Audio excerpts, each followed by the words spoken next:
Aizvadītajā nedēļas nogalē vairāki tūkstoši cilvēku pulcējās Daugavpils centrā, lai baudītu piesātināto izklaides programmu un atklātu pilsētas daudzveidību visos tās toņos un nokrāsās. Jau no 4:00 pēcpusdienā Dubrovina parkā ar gardumiem un lielisku mūziku daugavpiliešus un pilsētas viesus lutināja street food festivāls Garšu toņi. Tas ir jau otrs līdzīga formāta pasākums, kas norisinās mūsu pilsētā. Draudzīgā un nepiespiestā gaisotnē varēja jautri pavadīt laiku, pamieloties ar klasiskiem ēdieniem, kā arī novērtēt receptes, kas tapušas par godu šim festivālam. Mums, kā ēdinātājiem, ir svarīgi komunicēt ar mūsu viesiem, un šeit mēs varam vienā brīdī satikt ļoti daudz viesu. Tas ir mums pašiem iespēja pierādīt, ka mēs varam arī kaut ko pagatavot interesantu. Jo, teiksim, ja mēs savā bāra telpās strādājam pēc ēdienkartes, tad šeit ir iespēja parādīt varbūt kaut ko jaunu, kaut kādu paeksperimentēt. Varbūt cilvēkus iepazīstināt ar kaut kādiem jaunumiem, kas mums iespējams plānojas jaunajā ēdienkartē. Tieši šim pasākumam mēs izveidojām īpašo burgeru, kas ir tātad no lielopa un miksēts kopā ar pulcinātu cūgaļu, kas tiek gatavota 5 stundas. Tad šis burgeris tādā kombinācijā vēl nav bijis.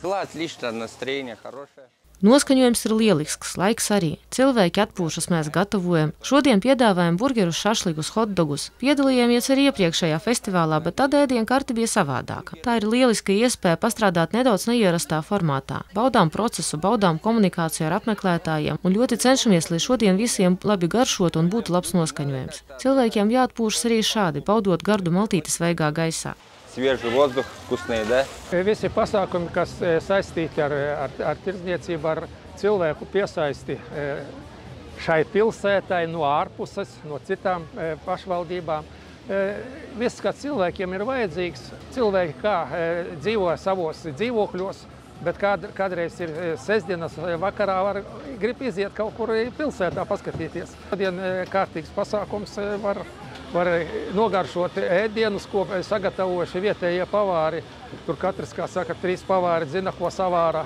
Un iedzert varbūt kādu kvasu, kaut ko saldējumā pēst, forši. Gastronomiskie svētki turpinājās līdz pat vēlam vakaram. Street food festivāla rīkotāji izsaka pateicību visiem dalībniekiem un īpašu pateicību par sadarbību veikalam Depo, Sielāts Svits un Siedvinska plus. Līdz ar Kraislas iestāšanos neparastās gaismās iemirdzējās Daugavpils centrālā Gājēju iela, kur šogad jau 10. reizi tika aizvadīti Rīgas ielas svētki. Pasākuma viesi tika aicināti doties krāsainā pastaigā pa vienu no Latvijas vecākajām Gājēju ielām, baudot arhitektūras, gaismas un mākslas mijiedarbību. Vienmēr ir tas, ka ir jānotur tā vīle, lai šeit būtu galvenokārt mūsu vietējie Latgales, Daugavpils radošie cilvēki. Mērķis tikai viens – parādīt šo pilsētu kā ļoti radošu, dzīvu mākslas upi.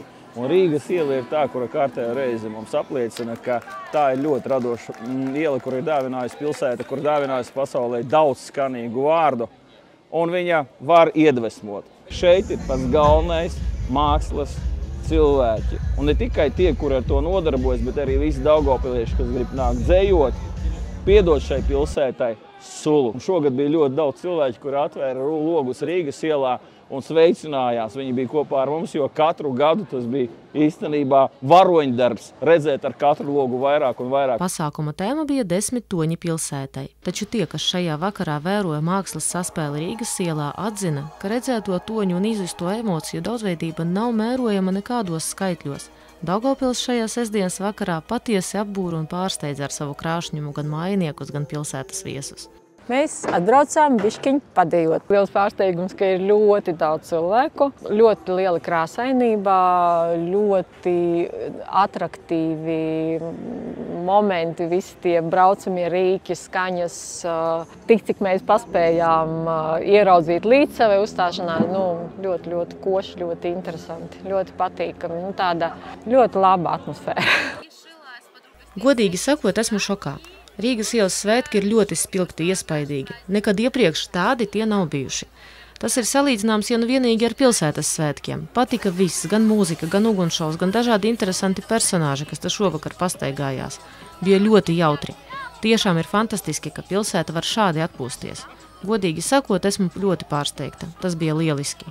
Ir tik daudz emociju, tik daudz iespaidu. 2 gadus neesmu bijusi Daugavpilī un atgriezos kā pasakā, kā paradīzē.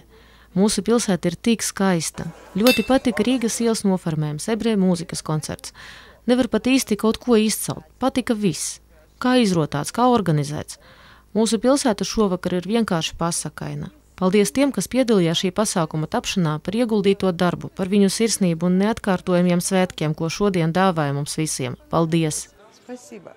Svētki vēl nebija galā, bet radošā komanda jau plānoja, kā pārsteigt un iepriecināt daugavpiliešus nākamajās tikšanās reizēs. Ja šīs ieceres īstenosies, neaizmirstami pasākumi var rast mājvietu arī citās Daugavpils ielās ar bagātu un ļoti neparastu vēsturi.